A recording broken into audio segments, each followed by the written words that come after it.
안녕하십니까. 정성산TV입니다. 북한에서 공개 처형을 직접 목격한 한 탈북민과 내부 취재 협조자들은 김정은 정권의 체제 유지를 위한 본보기식 공개 처형의 실상이 심각하다며 북한 주민을 공개적으로 총살하고 10대 청소년도 예외를 두지 않는 학살 수준이라고 전했습니다. 북한 내부 소식통에 따르면 공개 처형을 당하는 사형수들의 죄목과 관련해 경제적으로 더욱 먹고 살기 어려워져 살인, 강도 등 강력 범죄 증가뿐 아니라 외부 영상의 시청 또는 유포도 적지 않은 비중을 차지한다고 말했습니다. 그는 한 번에 9명, 11명이라는 게 말로는 그냥 쉽게 셀 수 있는 숫자지만 상상을 해봐도 사람을 그렇게 쭉 세워놓고 쏘려면 그 사람들이 서 있는 면적도 적지 않지만 사람들이 이걸 볼 때 시체들이 쌓일 정도인데 상상만 해도 끔찍한 일인 거조라고 말했다. 그가 공개 처형을 학살 수준이라고 말하는 이유입니다. 그는 북한 황해남도 재령군에서는 2023년 2월과 3월 두 차례에 걸쳐 총 20명을 총살했다고 밝혔습니다. 또 2023년 4월 초엔 그가 황해남도 벽성읍에서 목격한 공개 처형 현장에는 약 1000명의 북한 주민이 동원됐습니다. 보안원 3명이 나와 각각 3발씩 사형수에 총을 쐈는데 내장이 쏟아져 나온 그를 차에 실어갔습니다. 그런데 제일 앞줄에서 군당 선전부 방송원이 바로 앞에서 목격하고 구토를 하면서 기절의 다음날 그가 심장마비로 사망했다는 소식을 들었다고 전했습니다. 일본의 언론 매체인 아시아프레스 오사카 사무소의 이시마루 지로 대표도 익명을 요구한 북한 내부 협조자를 인용해 지난해 8월 30일과 9월 25일, 12월 19일 양강도 해산비행장 인근에서 3번의 공개 처형이 있었다고 밝혔습니다. 내부 협조자는 지난해 8월 총 9명을 총살했을 땐 많은 사람들을 모으기 위해 아침부터 인민반을 통해서 통지를 하고 몇 시에 해산비행장에서 공개 재판 또는 공개 비판 모임을 하니까 오라는 식으로 강력한 동원령을 내렸다며 주민들은 현장에 동원돼 재판과 처형하는 장면을 목격했다고 전했습니다. 또 지난해 12월 젊은 청년이 공개 처형을 당한 날에는 기업소 노동자들이 동원됐는데 특히 기업소의 청년 동맹 조직 구성원들은 무조건 참석했어야 했다고 덧붙였습니다. 북한이 2020년 12월 만장일치로 채택한 반동사상문 화백역법은 더욱 강화되고 있는 것으로 보인다. 외부로부터 유입되는 사상이나 문화를 적극적으로 차단, 전형적인 북한의 3대 세습 왕조 체제를 유지하기 위해 법으로 알려졌습니다. 10년 전 통곡 소리가 평양 거리를 가득 메웠다. 교복을 입은 학생들은 무릎을 꿇고 오열했다. 절망감에 가슴을 움켜쥐고 통곡하는 여성들의 모습이 화면을 채웠다. 엄격하게 통제된 북한 관영 매체는 그들의 친애하는 지도자 김정일이 69세의 나이로 사망했다고 발표했다. 2011년 12월 19일이었다. 전 세계 한반도 분석가들이 한 남자에 주목했다. 바로 김정은이다. 당시 27세이던 김정은은 소위 후계자였다. 그러나 그가 뭐든지 성공하리라 생각하는 사람은 없었다. 나이와 경험을 중시하는 사회에서 나이도 경험도 없는 사람이 어떻게 통치할 수 있겠는가?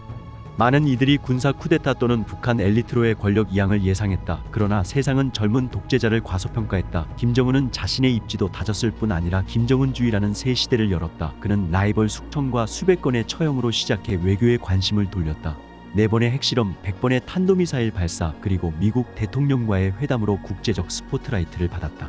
하지만 계속된 핵무기 개발에는 대가가 따랐다. 북한은 지금 위기에 처해 있으며 집권 당시보다 더 가난하고 고립돼 있다. 김정은 통치 아래서 산다는 건 어땠을까? BBC는 북한 전 고위 외교관을 포함해 탈북자 10명과의 인터뷰를 토대로 김정은의 10년을 돌아봤다. 김금혁 군은 김정일이 죽던 날 총살당할 만한 일을 했다. 파티를 연 것이다.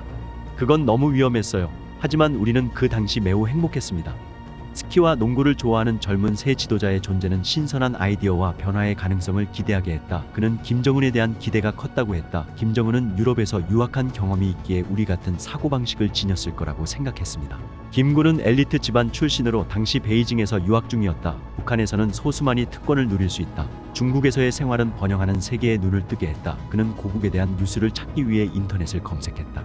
처음에는 믿을 수가 없었어요. 저는 서양 사람들이 북한의 모습에 대해 거짓말을 하고 있다고 믿었습니다. 하지만 제 머리와 마음이 따로 놀았어요. 제 머리는 볼 필요가 없다고 말했지만 제 마음은 더 보기를 원했어요. 북한 주민 2,500만 명은 엄격한 통제를 받고 있기에 대부분 세상에 어떤 일이 벌어지고 있는지, 외부 세계가 북한을 어떻게 생각하는지 제대로 알지 못한다. 그들은 지도자가 독특한 재능이 있는 신성한 존재라고 배운다. 김군에게 김정은의 권력 승계는 부족했던 것을 채워주는 사건이었다. 그건 희망이었다. 하지만 회의적인 사람도 있었다. 평양의 권력층에서는 김정은이 통치하기에 부적합한 그저 특권층 어린이라는 말이 돌았다. 류현우 전 쿠웨이트 북한 대사는 BBC와의 인터뷰에서 동료들이 권력 승계에 분개했다고 말했다. 첫 반응은 어휴, 또 세습한다고 였습니다. 북한 주민들은 세습에 지쳐가고 있었어요. 특히 엘리트들은 뭔가 새롭고 참신한 것을 원했는데 다른 게 와야 하는 것 아니냐는 생각이 들었어요. 김씨 일가는 1948년 북한이 창건된 이래로 북한을 통치해왔다. 북한 주민들은 혈통이 신성하다고 배운다. 왕조를 정당화하는 방법이다. 이런 말을 들었어요. 이렇게 해서 우리는 영원히 가장 소중한 사람을 섬길 수 있지 않겠냐. 27세가 국가 통치 관련해 무엇을 알겠습니까? 말도 안 돼요. 2012년 연설에서 새 지도자는 북한 주민들이 다시는 허리띠를 졸라매지 않을 것이라고 했다. 북한은 1990년대 수십만 명의 목숨을 앗아간 치명적인 기근에 시달렸던 나라였다. 새 지도자는 식량 부족과 고통을 끝내길 원하는 듯 보였다. 엄청난 순간이었다. 외교부 관리들은 국제 투자를 촉진하라는 명을 받았다. 북한 내부에서도 변화가 감지됐다. 동해안 지방에서 운전사로 일했던 유성준은 슈퍼마켓에 새로운 물건들을 보기 시작했다고 했다. 놀랍고 자랑스럽게도 북한산 식품은 맛, 포장, 공급면에서 사실 중국산보다 나았습니다. 실로 자신감이 상승했지요. 인민에 대한 호의는 그가 위협으로 여겼던 대상에게는 해당하지 않았다. 특히 그의 삼촌인 장성택에는 강력한 네트워크가 있었다. 평양에서 수백 마일 떨어진 중국 국경 근처에서 무역업자로 일하던 최나래 씨는 장성택이 북한의 새로운 지도자가 될 수도 있지 않을까 생각했다고 한다. 그는 우리 중 많은 이들이 중국과의 국경이 개방되고 자유롭게 해외여행을 할 수 있기를 바랐다고 회상했다. 장성택이 집권에 성공했다면 북한에 많은 경제적 변화를 가져왔을 거로 생각했습니다. 물론 쉽게 말할 수는 없지만 그런 기대는 있었습니다. 이런 루머는 없어져야 했다. 장성택은 인간 쓰레기, 개보다 더 나쁜 놈이라는 낙인이 찍힌 뒤 당의 이론적 영도를 훼손한 혐의로 처형됐다. 젊은 지도자는 무자비한 행보를 이어나갔다. 수십 명이 국경을 넘어 중국으로 달아났고 숙청을 피하려고 한국으로 탈북했다. 김정은은 더 이상의 탈북을 막고자 했었다. 국경 경비가 예전과는 달리 강화됐다. 땅 밑에서부터 철조망이 높게 쳐졌다. 하진우 씨는 브로커로 일하며 100명 정도를 탈북시켰다. 이 나라는 별도의 국경 보안군을 보유하고 있습니다. 그들은 국경을 넘으려는 사람은 누구든 쏴 죽이라고 지시받으며 누구를 죽이더라도 책임을 지지 않습니다. 처음 시작할 때 아주 무서웠지만 사명감이 있었어요. 어렸을 때부터 북한에 대한 의구심이 많았거든요. 왜 나는 권리도 자유도 없는 동물처럼 살기 위해 태어났을까? 저는 이 일을 하기 위해 제 목숨을 걸어야 했습니다. 하지만 그는 결국 표적이 됐고 도망쳐야 했다. 어머니는 수용소에 갇혀야 했다. 그곳에서 겪은 잔인한 처사로 인해 어머니는 사지가 마비됐다. 어머니의 목소리가 거의 기억나지 않는다는 하씨는 여전히 이 아픔에 시달리고 있다. 반대자들과 탈북자들에 대한 탄압에도 불구하고 김정은은 그의 아버지보다 더 접근하기 쉽고 더 현대적이고 더 친근하게 보이려고 했다. 그는 젊은 여성 리설주와 결혼했다. 이들이 여러 마을을 방문 지도한 자리에서 포옹하고 손을 흔들며 웃는 그의 모습이 사진으로 공개됐다. 롤러코스터 타기, 스키 타기, 말을 타고 질주하는 모습도 있었다. 김정은 부부는 화장품 공장을 견학하는 자리에서 명품을 선보이기도 했다. 그러나 일반 북한 주민들에게는 현대적인 모습이 금기 사안이다. 윤미소 씨는 밀반입된 한국 DVD에서 본 유행을 따라 하고 싶었다. 귀걸이, 목걸이, 청바지도 너무 착용하고 싶었다고 한다. 그는 한 번은 이런 규칙을 지키지 않아 붙잡혀 공개적으로 창피를 당한 적이 있다며 많은 사람들이 내가 울 때까지 비난했다고 말했다. 사람들은 윤미소 씨에게 너는 타락했는데 어떻게 부끄럽지 않을 수 있냐고 비난했다. 현양 씨는 김정은의 아내처럼 가수였다. 북한 지도자를 찬양하는 노래만 부를 수 있었다. 이를 거스르려 하다가 그는 결국 처벌을 받았다. 저는 한 번도 제가 예술적으로 하고 싶은 일을 자유롭게 할 수 있었던 적이 없습니다. 북한 음악에는 규제와 제약이 너무 심해서 고생도 많이 했어요. 정부는 외국의 영향을 두려워하기 때문에 이를 통제합니다. 이러한 엄격한 규제는 그들이 자기 정권에 자신감이 없다는 것을 보여주는 거죠. 최근 인권 보고서에 따르면 지난 10년 동안 최소 7명이 한국 K-팝 비디오를 보거나 배포했다는 이유로 처형됐다. 김정은 외국의 영향을 악성암이라고 표현한다. 하지만 문제는 더 가까운 곳에 있었다. 북한의 탄도 미사일 실험은 세계적으로 헤드라인을 장식했지만 북한 내부에서는 의도한 만큼 국가적 자긍심을 고취하진 못했다. 한 탈북자는 사람들은 아직도 인민들의 피와 땀을 짜내어 무기를 만들고 있다고 말할 것이라고 했다. 또 다른 탈북자는 우리는 승리한 걸로 보지 않았다라며 우리는 저들은 실험에 돈을 많이 썼다. 우리가 벌어들이는 돈은 모두 거기에 쓰인다라고 생각했다라고 말했다. 2016년쯤 외교부에서 류 대사에게 새로운 지시가 떨어진다. 더 이상 사업에만 초점이 맞춰지진 않았다. 우리는 북한의 핵무기가 필요한 이유와 목적, 정당성을 설명해야 했습니다. 북한 외교관들은 국제사회에서 이 생각이 받아들여지길 바랐다. 하지만 그렇게 되지 않았다. 더 어려운 상황이 찾아온다. 2020년 1월 신종 코로나 바이러스 감염증이 중국을 강타한 것이다. 그러자 북한은 국경을 폐쇄했다. 사람 통행뿐 아니라 무역길도 막았다. 단둥의 주요 진입점에 쌓인 식량과 필수 약품은 통과가 불가했다. 북한 무역의 80% 이상은 중국과의 교역이다. 북한에서 운전 일을 하던 주성씨는 코로나 이후 많은 것이 달라졌다고 말했다. 그는 중국 국경 근처에서 어머니와 힘들게 대화를 할 수 있었다고 했다. 경제가 위축되고 물가가 올랐어요. 살기가 훨씬 더 어려워졌지요. 부모님은 식량을 구하는 것 같지만 가격이 너무 비싸요. 스트레스가 많고요. 상황이 심각한 듯해요. 일부는 굶고 있다는 이야기도 나온다.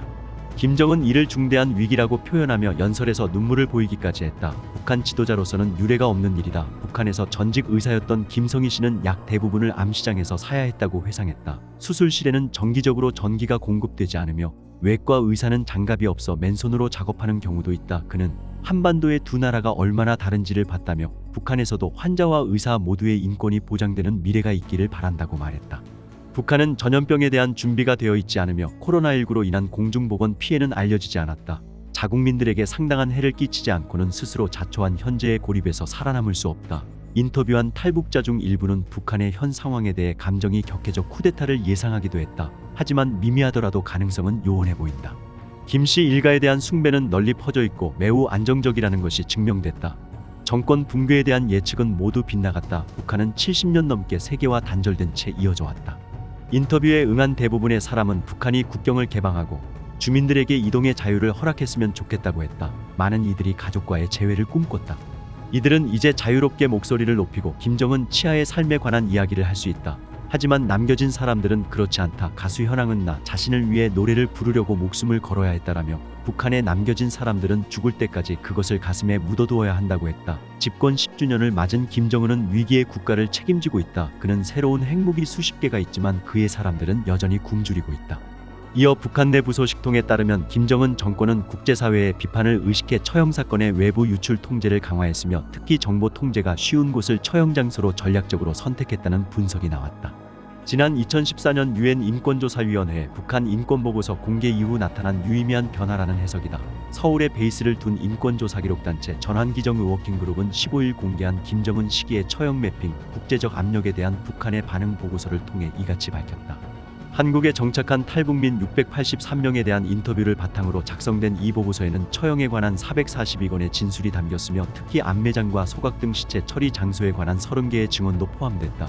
이 가운데 김정은 체제 이후 북한에서 거주한 탈북민은 29%, 또 전체의 77%는 국경과 가까운 함경북도와 양강도 출신으로 나타났다. 김정은 정권 내 공개 처형은 주로 개활지와 들판, 비행장 일대, 강둑, 산 등에서 집행되는 것으로 조사됐다.